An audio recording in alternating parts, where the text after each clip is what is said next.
السلام عليكم. منطقة الشرق الأوسط تعج بالأحداث، ففي أخبار ممكن تكون مفرحة وأخبار محزنة، وأنا عندي خبرين، إن خبر مفرح وخبر محزن. هلا الخبر المحزن الحديث فيه طويل، فنبدأ بالخبر المفرح.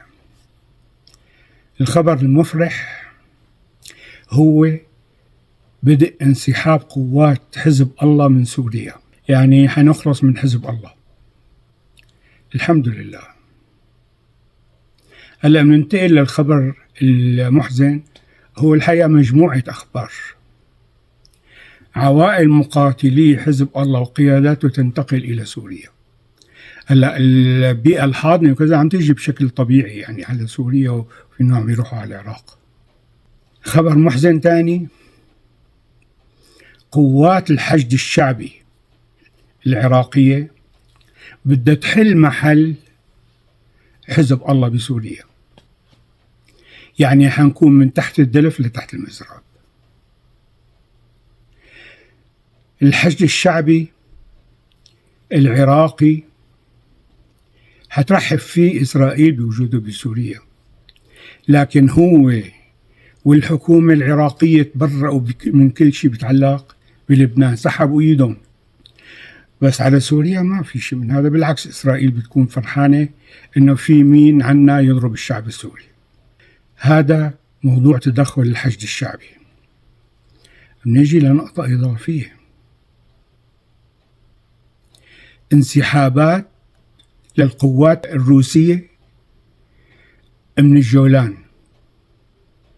عم تتراجع القوات للخلف، وبنفس الوقت عم تتقدم القوات الإسرائيلية وتشق طريق، ما بعرف بجوز طريق باتجاه الشمال لتطوق حزب الله وتحاصر الجنوب كله، وفي احتمال انه تتجه شرقا لتعزل السويداء وحوران عن النظام،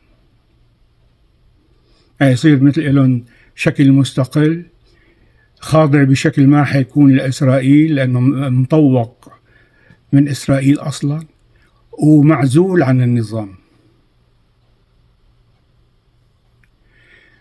قوات النظام بدل ما تواجه هذا الوضع عم تتجه للشمال. ليش عم تتجه القوات للشمال؟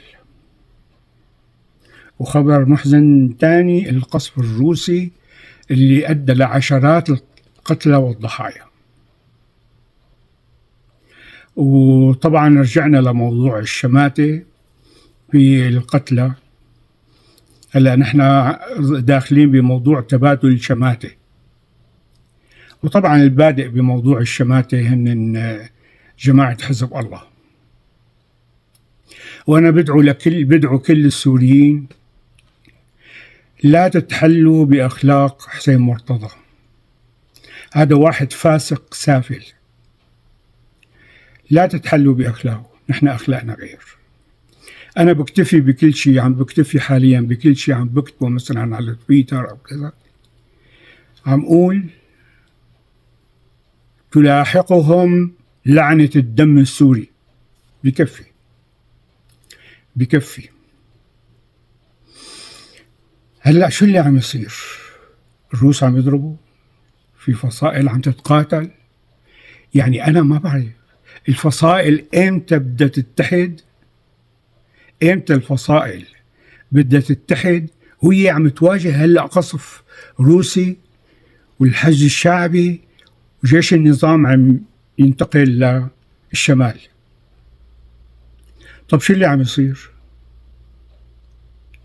في أخبار ما بعرف يعني عم تتداول إنه في توافق بجوز تركي سوري على أنه تسمح تركيا للنظام بالدخول للشمال. ولا شو اللي تحرك بين حتى الروس يقصفوا؟ شو اللي صار؟ الروس يقصفوا والنظام يبعث قواته للشمال، وأنه قد تركيا تسمح بهالشيء، تسحب من قواتها. لحد هلأ الموضوع غير واضح، الموضوع مخيف، والموضوع يا فصائل بدل ما تتقاتلوا هلأ وقت اتحادكم وتطلعوا كلكم، بدل ما تكونوا فصائل تكونوا كلكم فصيل واحد. يعني والله الوضع لا يحتمل، الوضع لا يحتمل. ما عم تشوفوا القصف الروسي اللي عم يروحوا أهلكم؟ أنا يعني شيء ما بينفهم إلا من خلال إنه في أطراف عم تلعب بالكل لحتى يضل في اقتتال، مثل ما في أطراف لعبت بزمانه بالغوطة لأدت إنه تنبعث ينسحبوا أهالي الغوطة مع المقاتلين للشمال ويفرح حسين مرتضى. شو اللي عم يصير؟ ما بعرف، كله أخبار حزينة. ومن ضمن هالأخبار الحزينة هذا اللي عمله حسن نصر الله، واستحق كل ذم من قال فيه، استحق كل ذم من قال فيه لحسن نصر الله. هذا كل شيء حابب أحكيه اليوم، والسلام عليكم.